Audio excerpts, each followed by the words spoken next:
ಈಗ ಜವಳಿಕಾಯಿ ಪಲ್ಯ ಮಾಡ್ಕೊಳ್ಳೋಕ್ಕೆ ಒಂದು ಪ್ಯಾನ್ ಇಟ್ಕೊಂಡಿದ್ದೀನಿ, ಗ್ಯಾಸ್ ಆನ್ ಮಾಡಿದ್ದೀನಿ.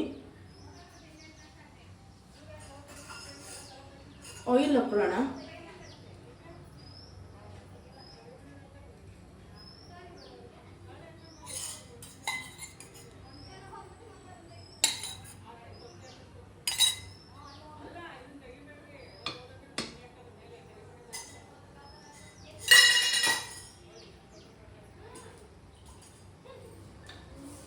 ಆಯಿಲ್ ಹಾಕ್ಕೊಂಡಿದ್ದೀನಿ, ಒಂದು 2 ಸ್ಪೂನ್ ಎಕ್ಸ್ಟ್ರಾ ಹಾಕ್ಕೊಳ್ಳೋಣ, ಚೆನ್ನಾಗಿರುತ್ತೆ.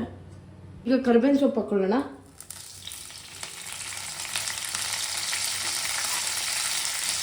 ಸಾಸಿವೆ ಹಾಕ್ಕೊಳ್ಳೋಣ.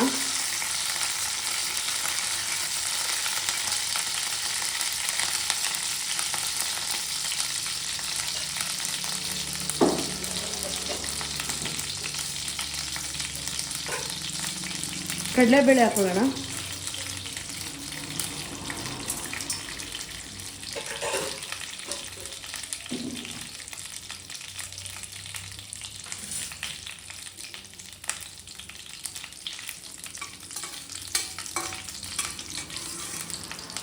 ಕಡಲೆಬೀಜ ಚೆನ್ನಾಗಿ ಫ್ರೈ ಆಗಿತ್ತು, ಕಡಲೆಬೇಳೆ ಚೆನ್ನಾಗಿ ಫ್ರೈ ಆಗಿ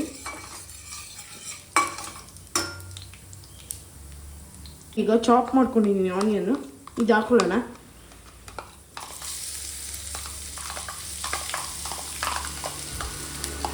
ನಾನು ಸಣ್ಣದಾಗಿ ಚಾಪ್ ಮಾಡ್ಕೊಂಡಿದ್ದೀನಿ.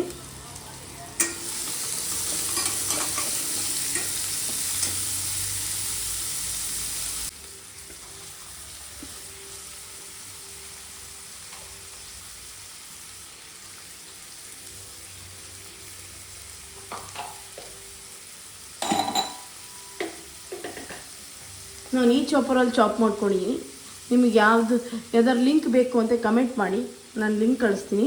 ಡಿಸ್ಕ್ರಿಪ್ಷನ್ಗೆ ಆ್ಯಡ್ ಮಾಡ್ತೀನಿ, ನನಗೆ ಕಮೆಂಟ್ ಮಾಡಿ ನಿಮಗೆ ಲಿಂಕ್ ಬೇಕು ಅಂದರೆ. ಈ ಚಾಪರು ತುಂಬ ಚೆನ್ನಾಗಿದೆ, ತುಂಬ ದಿನದಿಂದ ಯೂಸ್ ಮಾಡ್ತೀನಿ. ಲಿಂಕ್ ಬೇಕು ಅಂತ ಕಮೆಂಟ್ ಮಾಡಿ.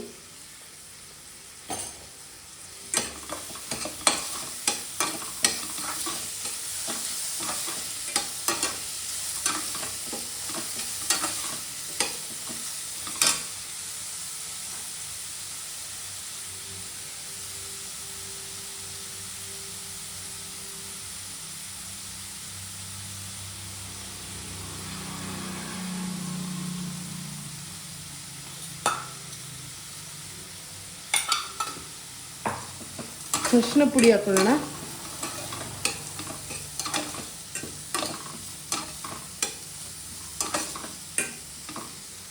ಇದೊಂದು 2 ಮಿನಿಟ್ಸ್ ಚೆನ್ನಾಗಿ ಕುಕ್ ಆಗಬೇಕು. ಜವಳಿಕಾಯಿ ಹಾಕೊಳ್ಳೋಣ. ನೋಡಿ, ಸಣ್ಣದಾಗಿ ಚಾಪ್ ಮಾಡ್ಕೊಂಡಿದ್ದೀನಿ ಜವಳಿಕಾಯಿನ, ಇದನ್ನ ಹಾಕ್ಕೊಳ್ಳೋಣ.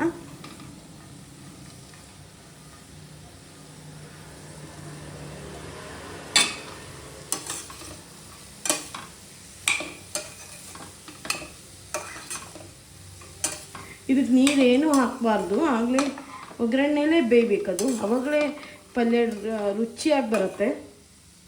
ನೀವು ನೀರೇನು ಹಾಕಬೇಡಿ, ಹಾಗೆ ಮಾಡಿ ಚೆನ್ನಾಗಿ ಬರುತ್ತೆ. ಕೊಡೋಣ ಉಪ್ಪು ರುಚಿಗೆ ತಕ್ಕಷ್ಟು.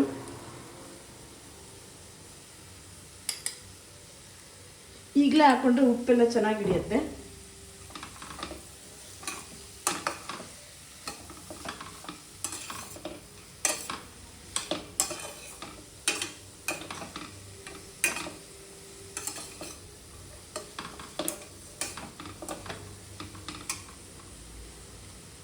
ಒಂದು 5 ನಿಮಿಷ ಚೆನ್ನಾಗಿ ಬೇಯಲಿ.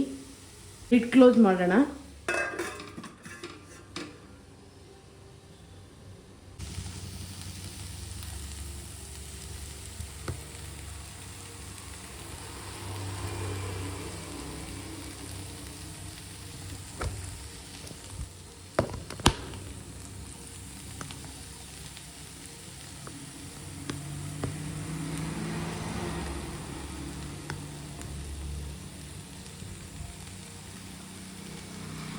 ಈಗ ಧನಿಯಾ ಪುಡಿ ಹಾಕೊಳ್ಳೋಣ.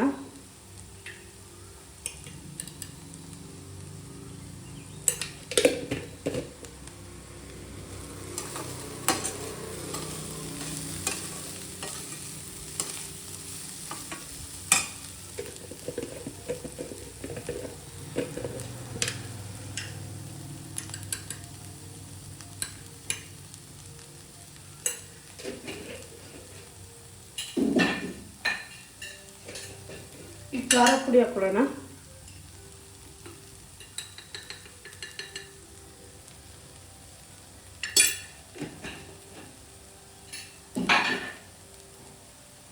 ಚೆನ್ನಾಗಿ ಮಿಕ್ಸ್ ಮಾಡ್ಕೊಳ್ಳೋಣ.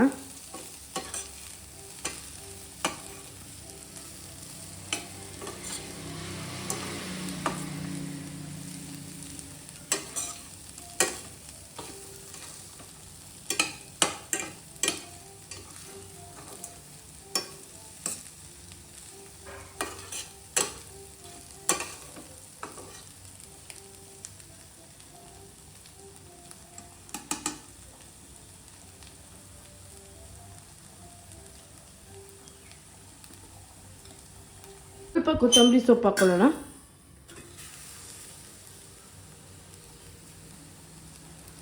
ಲಾಸ್ಟಿಗೆ ಇನ್ನೇನು ಜವಳಿಕಾಯಿ ಎಲ್ಲ ಕುಕ್ ಆಗಿದೆ ಅಂದಾಗ ಟೇಸ್ಟ್ ನೋಡಿಕೊಂಡು ಕೊತ್ತಂಬರಿ ಸೊಪ್ಪು ಹಾಕ್ಕೊಳ್ಳೋಣ. ನಿಮ್ಮ ಮಕ್ಳಿಗೆ ಡೈಲಿ ವೆಜಿಟೇಬಲ್ಸ್ ಪಲ್ಯ ಕೊಡಿ. ಒಂದು ಊಟದ ಜೊತೆಗೆ ವೆಜಿಟೇಬಲ್ಸ್ ತುಂಬ ಒಳ್ಳೆಯದು ಮಕ್ಕಳಿಗೆ.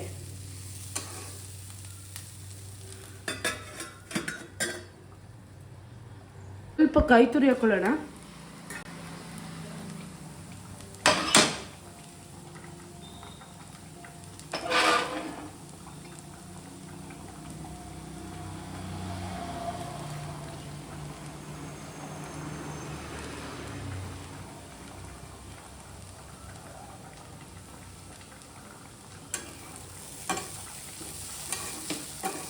ನಿಮಗೆ ಎಷ್ಟು ಬೇಕೋ ಅಷ್ಟು ಕಾಯಿ ತುರಿ ಹಾಕ್ಕೊಳ್ಳಿ.